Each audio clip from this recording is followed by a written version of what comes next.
So for the second part of this problem, we have to use the same 4 rectangles, but we have to use the right endpoint this time to find the approximate area under the curve. Now notice that since we are using the exact number of rectangles, our n remains the same. The a and b are same because it's the same interval, so the width of each rectangle will be exactly the same like using the left endpoint. So the width will still be delta x and it'll still be pi over 8. That doesn't change. But we have to now figure out what the rectangles will look like and what the areas will be because we're using the right endpoint now. Okay, the curve is the curve of cosine of x and between 0 and pi over 2. So let's draw it one more time. As you know, at 0, cosine of 0 is 1, so you start at 1. And at pi over 2, cosine is 0. So the curve looks the same like before. And we'll have 4 rectangles, each of width pi over 8. So we divide the interval again to 4 parts, equal intervals, and then draw the rectangles.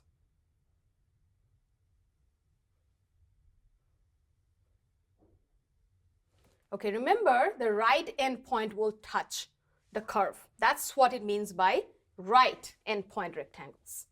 Okay, so let's see. The right endpoint touches. That means for the first rectangle, this point will touch. So the rectangle will look like this. For the second one, again, the right endpoint is touching. Third one. And then the fourth one, see the right endpoint will touch, right? So the rectangle is right here. And yes, there is no height of this rectangle, and that's okay. And so this is what the rectangles will look like. So here's 1, 2, 3, and fourth one is right here. Remember, I don't mean this area, I mean just the rectangle right here with no length, only the width. Now we have our table again. We just have to figure out the areas and using the right endpoint this time. So let's fill our table. So we have 1, 2, 3, 4 rectangles. We're using the right endpoints.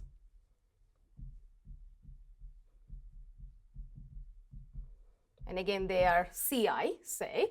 How do you figure out the length? Same way, you just plug in the right endpoints in the function. That will give you the length. So f of CI. And then area is length times width. Length is f of CI. And width is the same as before, pi over 8 or delta x. All right. For first rectangle, here's our first rectangle. Which point, which x value are we going to use to find the length? We have to consider this endpoint because the right endpoint is touching the curve. So in order to compute the y value, you have to plug in this x value, the right one. Okay, what is this point? What is this C1? Well, same as before, the width is pi over 8. So therefore, this point is pi over 8. So that is the very first x value that you will use to figure out the length of the first rectangle. So what is the length? Plug in pi over 8 in the function. So it is cosine of pi over 8. Okay, continue to the second rectangle. For the second rectangle, number 2, this is the point that you will use because, again, the right end of this rectangle is touching the curve. And what is this length? This is pi over 8 plus pi over 8. So this is 2 times pi over 8, which is pi over 4. So this is pi over 4. Plug that value in the function. It'll give you the y, which is the length of the rectangle. So the length will be cosine of pi over 4.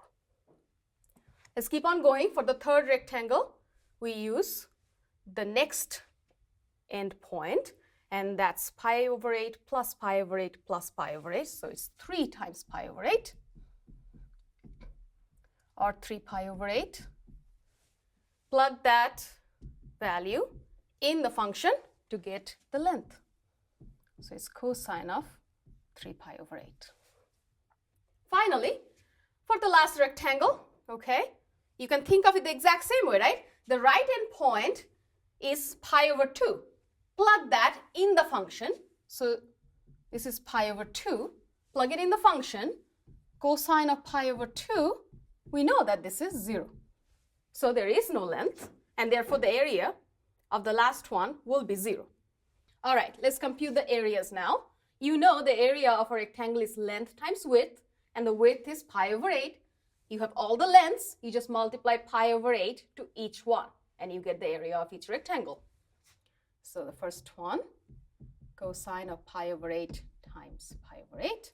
Second one, cosine of pi over 4 times pi over 8. Third, cosine of 3 pi over 8 times pi over 8. And the last one, 0 times pi over 8, which is just 0. Okay? To find the approximate area, we just have to add all the areas of the rectangles. So the total area of the rectangles is, you add them all up and see the pi over 8 is a common factor.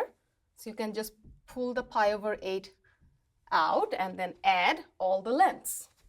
So you will have cosine of pi over 8 plus cosine of pi over 4 plus cosine 3 pi over 8. And I'm ignoring the last one because it's just 0.